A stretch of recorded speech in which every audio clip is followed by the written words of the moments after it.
What's up, guys? What's up, guys? It's your bro, Rich here.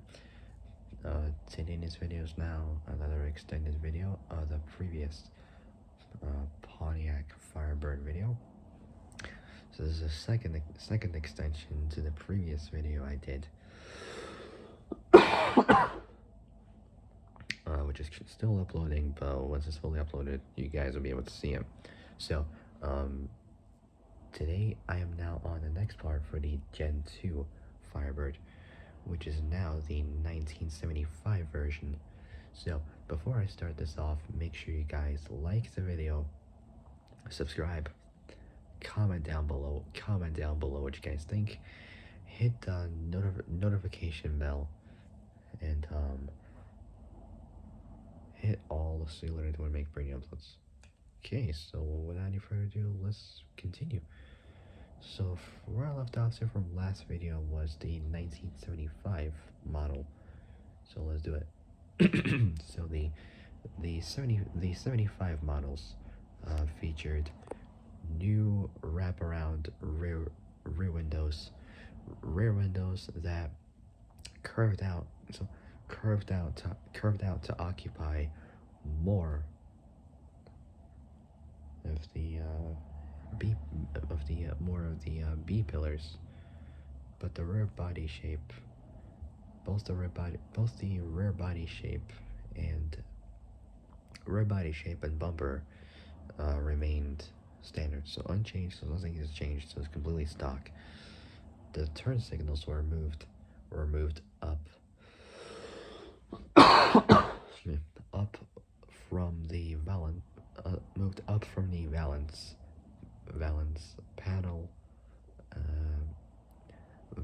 panel to the grills, which helps distinguish the 75 from the 74 front end, as they are otherwise similar.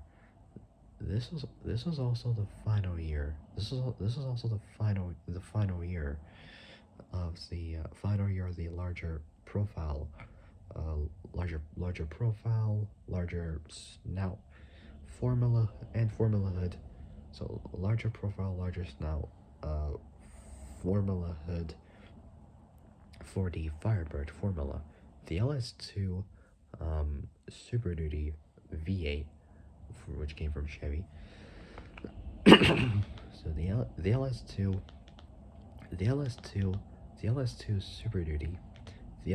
Super Duty motor and the 3-speed Turbo Hydra 400 automatic were unfortunately no longer available in 1975 due to the use of catalytic converters,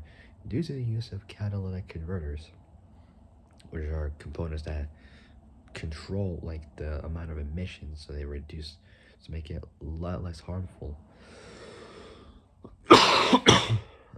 Due to the use of catalytic converters starting in 1975, the TH400 wouldn't fit alongside the catalytic converter under the car. There's a word of warning about those catalytic converters. Many people around the world will try to steal them from cars, and if your car has been inspected and it turns out if it does not have and if they'll find out that you do not have a catalytic converter, the car cannot be legal at all to be used on the streets unless it's got a catalytic converter. Your car will be illegal for that. I learned this in college many years back, and many people would attempt to steal catalytic converters. So if you think that someone would try to steal a catalytic converter from your car, my advice is keep your car in the garage, and that way you won't have the problem.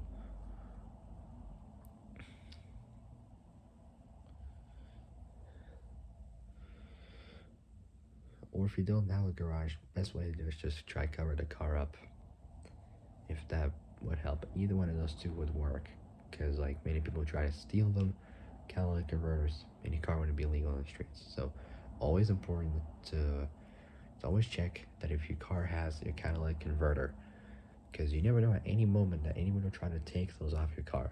So just bear that in mind, that catalytic converters always have to be on your car because they control the emissions. Without that, you're screwed.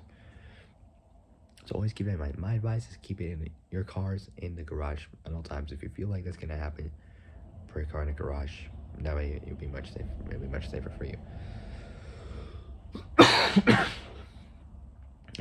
Due to the use of catalytic converters, starting in 1975, the TH400 wouldn't fit alongside the catalytic converter under the car. The similar three-speed Turbo Hydra 350 automatic was deemed suitable as the power output for the V8 had uh, as the power output for the V8 had significantly decreased, unfortunately, from the earlier years.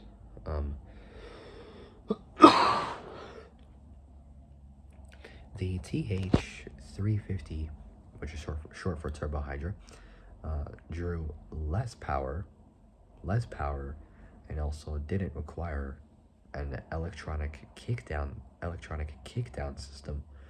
The Pontiac, the 6.6 liter Pontiac L78 400 V8 was standard in the Trans Am, and a 7.4 in a 7.7 7.4 7.5. So 7.4 7.5 liter 455 V8 was optional for both. was optional for both. So it was optional for both 1975 and 1976 models. 1975 also saw the start of the 500557. So 500557. In addition to similar cast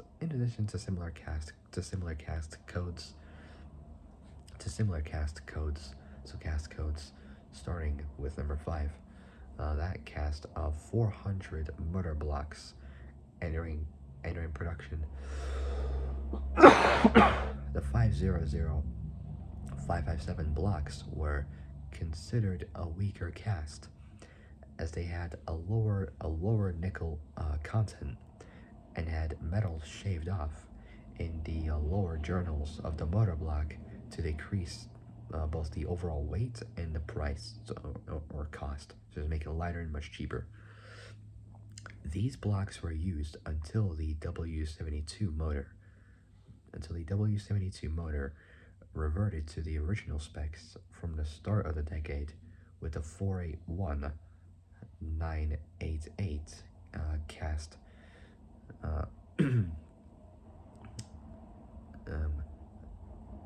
So the cast in late 1977, during like the late sort of like early to late-ish 70s.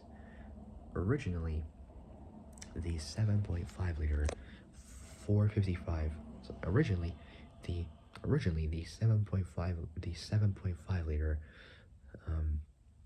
455 L75 V8 was dropped entirely, but it returned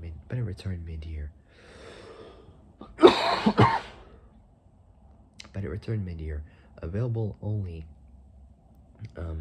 with a 4-speed Borg-Warner Super T10 manual, and it was no longer available for the Formula, although it was brought back as the 455 HO. HO stands for high output. It wasn't the same motor as the 7172 LS2 7.5 liter 455 high output V8 seen in the earlier Firebirds. It was a standard D-port motor with a low profile camshaft camshaft and restrictive uh, exhaust system that was also seen in the larger body Pontiac platforms. Power power output was restricted to only 200 horsepower. There's no RPM for power, unfortunately, with a torque rating of 330 pound-feet at 2,000 RPM. So there's RPM for that at least, which I say was around 450 newton meters, I think. I'm not 100% sure. Maybe a bit less, bit more, but I don't know. So at 2,000 RPM, it was the largest displacement performance motor motor still available. Track testing in 1975 showed the 455 capable of 16.12 second quarter mile time, which was so 16.12 second quarter mile time, which is similar to the L-82 Corvette.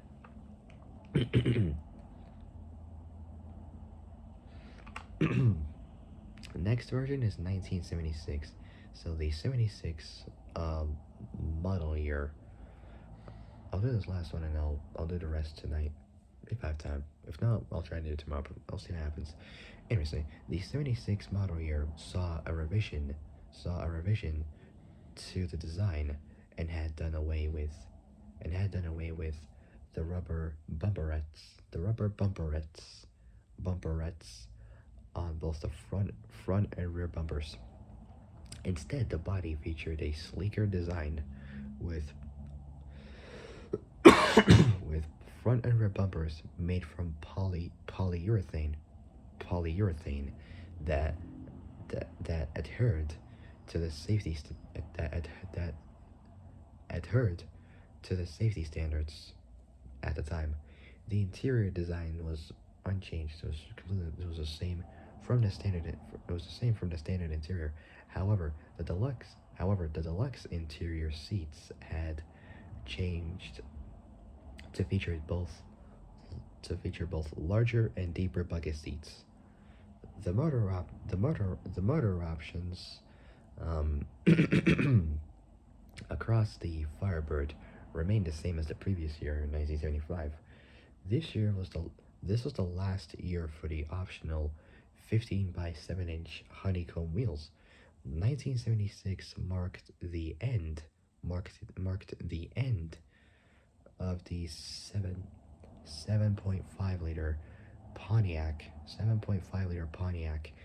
L75 455 V8, as it could no longer meet the tightening emissions restrictions, and the high output nickname used the year prior was dropped, unfortunately. The L75 is only available with a 4-speed Borg-Warner Super T10 manual, and was exclusive to the Trans Am. 76 also introduced the W50 appearance pack for the Formula model line, consisting of a two-tone appearance pack with lower accents across the bottom of the body, a large Formula decal across the bottom of each door, and a Firebird decal on the rear wing. The Formula had a one-year exclusive steel hood design. Design with smaller, recessed, less pronounced hood snorkels or hood vents.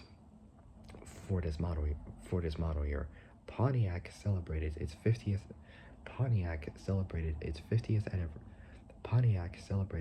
50th anniversary year. So Pontiac celebrated its 50th anniversary year in 1976. To commemorate this event, Pontiac unveiled a special Trans Am option at the 1976 Chicago Auto Show in Chicago, Illinois, designated the RPO code Y82. It was painted in black with gold accents, which is pretty cool. This was the first anniversary Trans Am pack and the first production black and gold special edition. A removable T-top T-top developed by Hearst, which I believe was a company that did shifters, I think. So I haven't been talking about these cars for months now.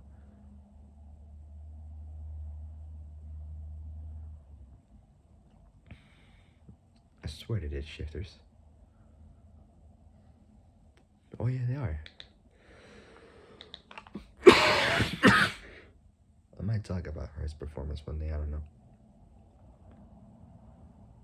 So a removable T-top developed by Hearst, a company that does many automotive products, most notably the shifters that they have.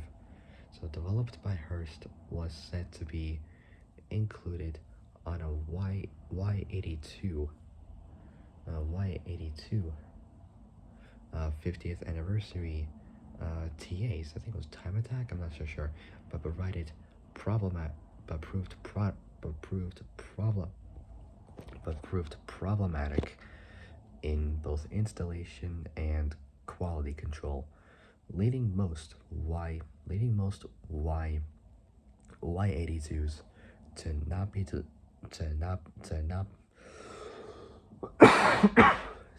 not be delivered with the Hearst T-top roof.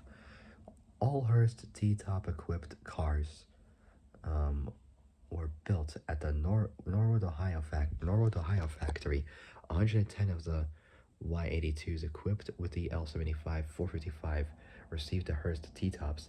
T-tops became a regular production option for other Firebirds in 1977. The Y82 option included exclusive black and gold decals, gold pinstriping along the body of the car, a formula steering wheel with gold spokes and horn button, gold honeycomb 15 by 7-inch wheels, gold window crank covers if ordered with power windows. I'll be back.